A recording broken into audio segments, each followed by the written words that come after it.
A few weeks ago, I shared with you 10 things that I really don't like about the Florida style houses, the Florida style of building. But today, I'm going to share with you 10 things I really do like about the Florida style building, Florida style houses. So don't go away.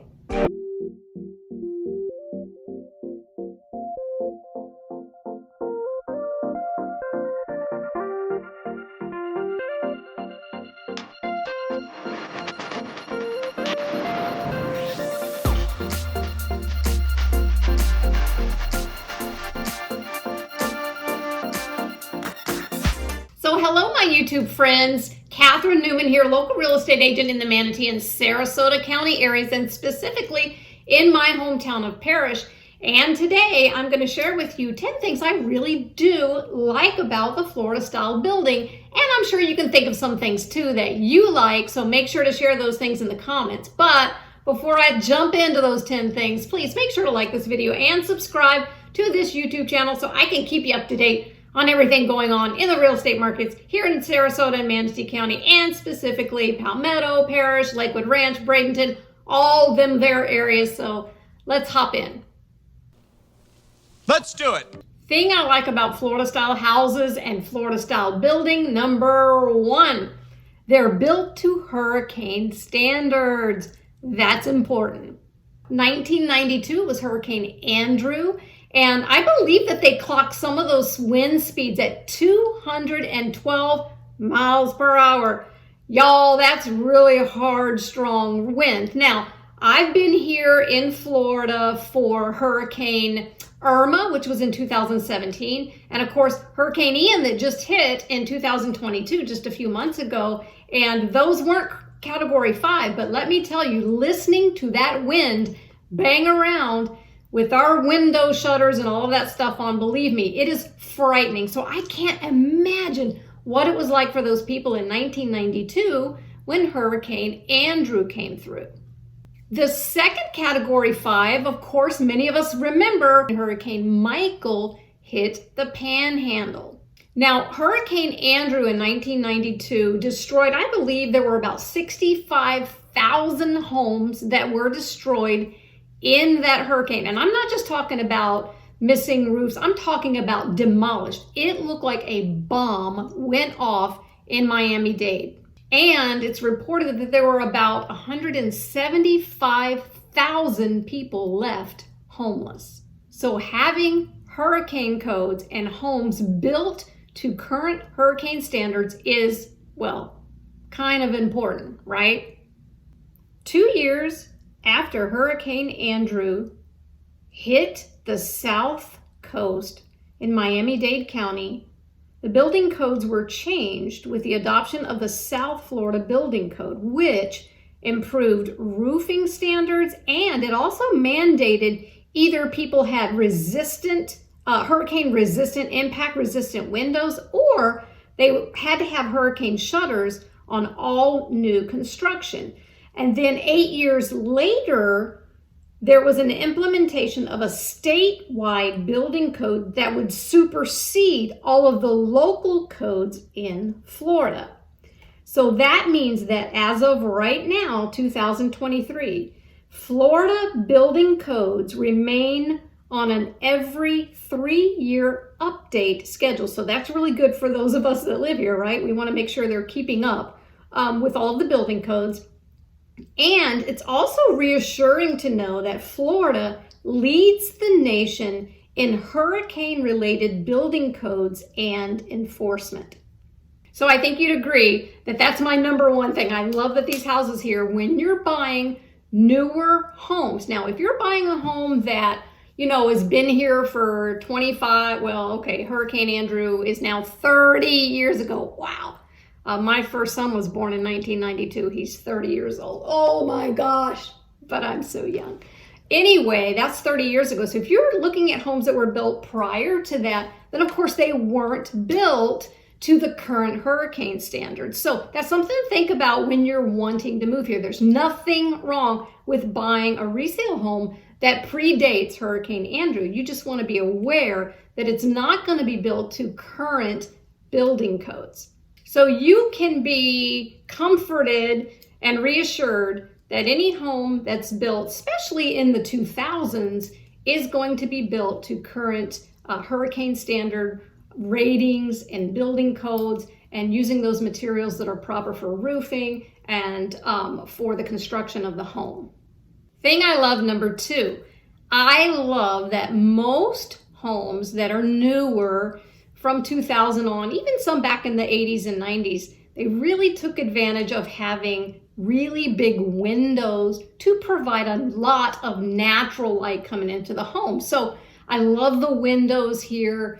You can see how great these windows are, different shapes and sizes, of course, but they do build to allow nature that's on the outside to look as if it's on the inside. And that's something that I think is great in a Florida style home. I also love that they offer glass front doors here.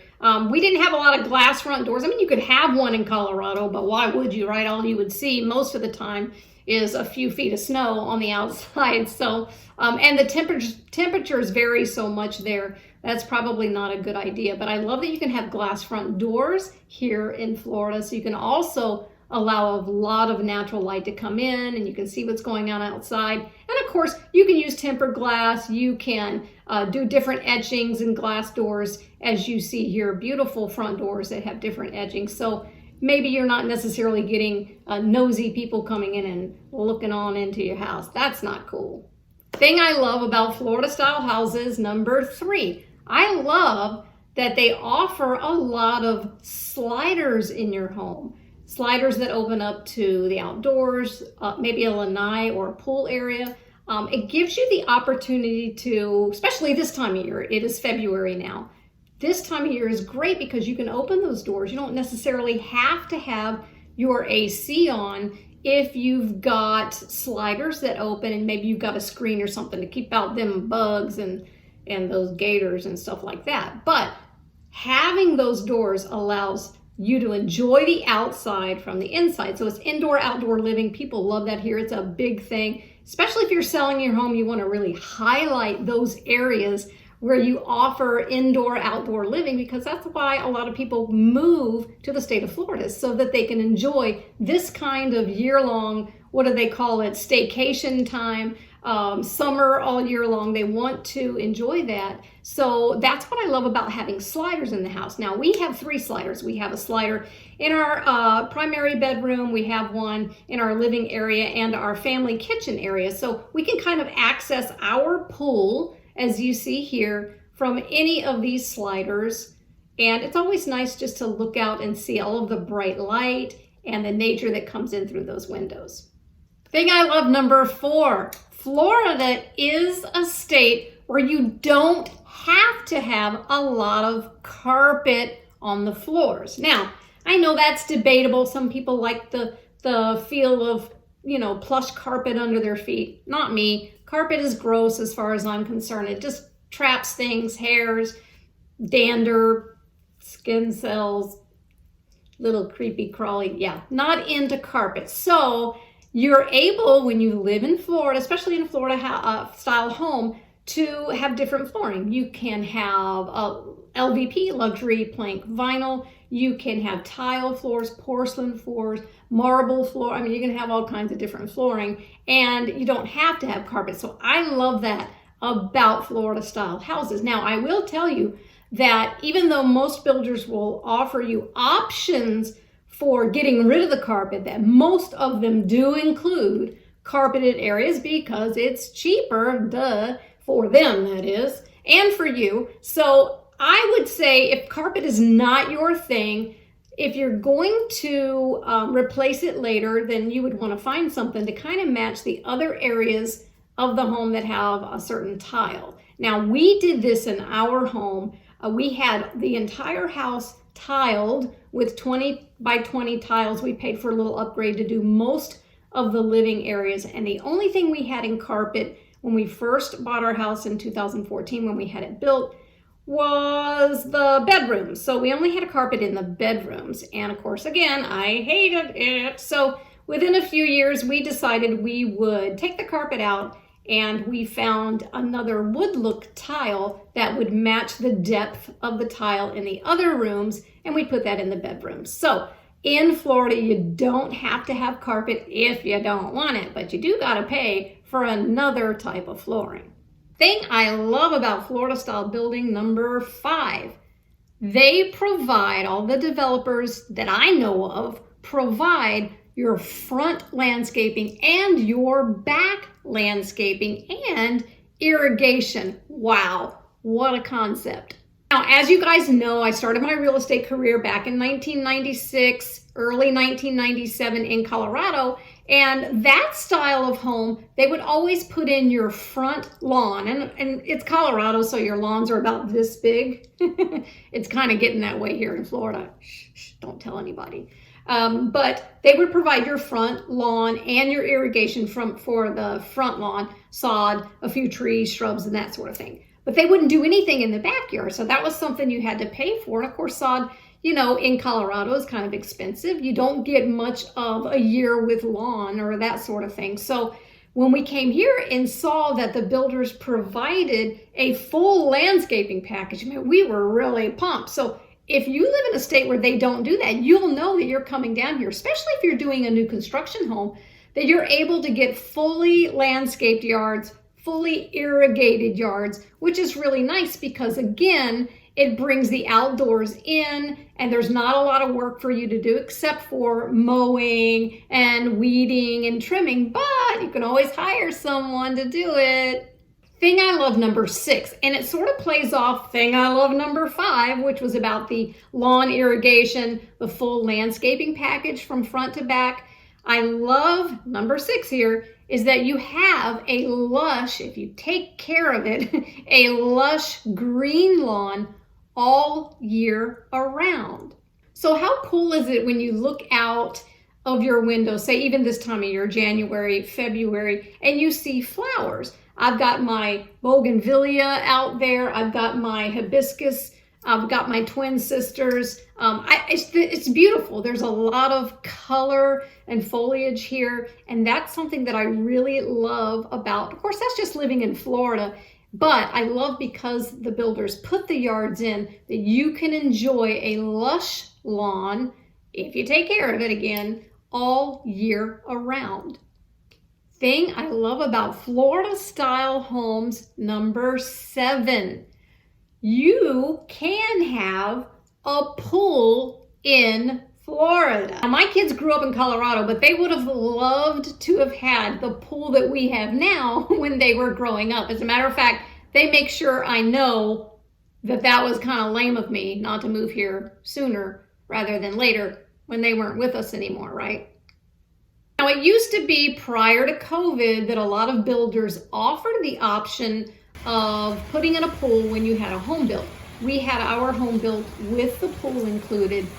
Since COVID, that's not really happening that much. There are a few builders that are offering, but not many. Hopefully, I think as the years roll along, we get a little more past all of this and the supply chain issues and the low work rate issue. We don't have enough workers to do that sort of thing. I think we'll start to see builders offering pools again because that really is Florida style living. So if you want a pool, for right now, mostly you're just going to have to have it done after you move into a house, unless you find a great resale, which there are plenty that already has a pool and you can enjoy it right away. So when you call me and you're looking for either new construction or resale, but you want a pool, just be aware that you're either going to have it put in after you buy a new construction home, or you're going to have to find a home that is already a resale home and has a pool for you to enjoy.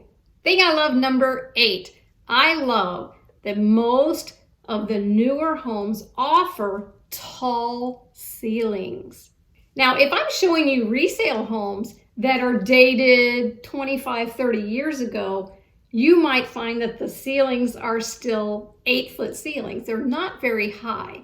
However, most of the new construction is offering very tall ceilings, which most of us really like. Now, if you're looking at a 2-story home, of course, they're going to offer very tall ceilings, maybe that lead up to a catwalk or something to the upstairs. But for the most part, single-story and two-story homes have at least 9 foot, I think they do 9 foot 4-inch ceilings, which is a lot higher than you would have had in an older home. So that provides for more natural light, and it makes the home look a lot more grand in scale.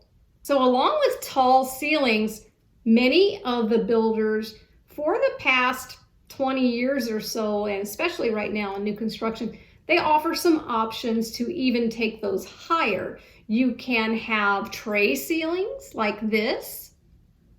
You can also have coffered ceilings, but just they give you some structural options to raise the ceiling in certain rooms. They might not do it in every room, but they do offer a few opportunities to have it in some of the rooms that are important to you, like your kitchen or your family room, maybe the primary bedroom, an office, something like that. And along with coffered ceilings, higher ceilings, comes the option of taller doors. And I love that builders are doing this now. Some of them are doing it standard, which is really cool. Call me if you want to know which ones are, but they're offering 8-foot doors instead of 6-foot doors. So if you look right here, these are taller doors. And then these right here are 6-foot doors. So I wish that I had the taller doors that I have here in the rest of the house. I wish I had paid the upgrade to get the 8-foot doors, because again, it just makes the room look more grand, and it takes your eye up, makes the room look larger, wider, taller. So again, if you want to know which builders are offering 8-foot door options, then be sure to reach out. I'll give you all the names of those builders, and especially would love to take you to go see a few, because I think it's a really great thing to do. Really makes your house look so much more grand. Thing I love, number 9, open floor plan choices, and there are more choices for single level homes here in Florida than in other parts of the country. Now I know during COVID, programs like HGTV, which we all know and love, were kind of pushing the idea that a lot of people were fed up with the open floor plan and that they wanted to go back to more compartmentalized spaces. And that's fine. I'm sure there are plenty of people that love to do that. Honestly, I don't see it. Almost every buyer I work with wants open spaces. They do want maybe a separate office, or what we call a separate den or a hobby room or a flex room, which a lot of builders are calling them right now. But for the most part, they still want that open connection between the kitchen and a family room, because especially families with younger kids, they want to be able to interact with their kids, and while they're fixing dinner or cleaning up or whatever, they're able to see what the kids are doing and that sort of thing. So I would say that for what I've seen and what the builders are building out here are still open floor plans. So if that's something you like, then you're going to find it here in Florida. Now, if you want more compartmentalized spaces, then you probably want to look at some resale homes that offer that to you. Regarding single level homes, what I mean by that is, for example, in Colorado, it's very, very common to have multiple floors because the homes are built on basements. So you can have a living area built out into your basement. Then typically you have, your main level, and then you have a 2-story, especially if you have families. There are ranch style homes there, but they typically cost more because they take up more of a footprint on the lot. And the lots there are, of course, really small, 7,000 or 8,000 square feet. Some are even smaller, 5,000 or 6,000 square feet. So it's cheaper to build up than to build out. So in Florida, it was nice that we could get 2,500 square feet all on one level. And I really love that because, yeah, I'm super young and hip, but I don't want to break a hip trying to go up the stairs. You know what I'm saying? And thing I love, number 10, about Florida style homes is you can really play with color in these houses. Now, what do I mean by that? Yes, I've been in homes where there's a purple room, and then there's a black room, and then there's a royal blue room, and a hyper lime green room, and it looks terrible. But this is a state, because of all the natural light and the way they build homes with the tall ceilings and that sort of thing, you can enjoy color, of course, if it's done right. I still say it's best, now this is just my opinion, to be neutral on your walls and your flooring and that sort of thing, and then put pops of color in your accessories, maybe a feature on the wall in your artwork or whatever. It's just safer that way. But hey, you live in your home, and if you like color, then honey, go for the color. Huh? Yes? Oh, okay, so you probably didn't hear that, but my husband said one of his favorite things about Florida style homes are our neighbors, and that's really true. We have the best neighbors, so it's not, maybe not number 11, but that's his 2 cents, and he's right. We have such great neighbors. We wouldn't trade them for anything. We love them. They're like family to us, so we really love interacting with them and getting together with them. So that's another thing to think about when you move into a community, is you get to have the opportunity to know your neighbors, to slow down a little bit, enjoy time with them, have somebody there for you when you need them and when they need you. So there you have it, everybody. 10 things I love about the Florida style building, Florida style homes. And I bet you've thought of some things too that you do like about the Florida style home. So I would love to hear your comments. Please leave them below. You know that I answer all of them, so leave some comments there for me. Make sure you like and subscribe to this channel so I can keep you up to date on all the things going on here in Manatee and Sarasota County, and make relevant videos that answer the questions you have. And if you still have questions and I haven't touched on a certain subject, please leave those comments below too so I can make a video about it. Yeah. And if you're looking for a new home or a resale home in the Parrish area or anywhere in Manatee or Sarasota County, up in Pinellas, Hillsborough, wherever, make sure to give me a call. I'd love to chat with you about what your plans are to move to the Gulf Coast of Florida, enjoy being pretty close to the beaches here, enjoy the nature, enjoy all that Florida has to offer. So if that's you, make sure to give me a call. I'm Catherine Newman. I look forward to seeing you next week. See you then.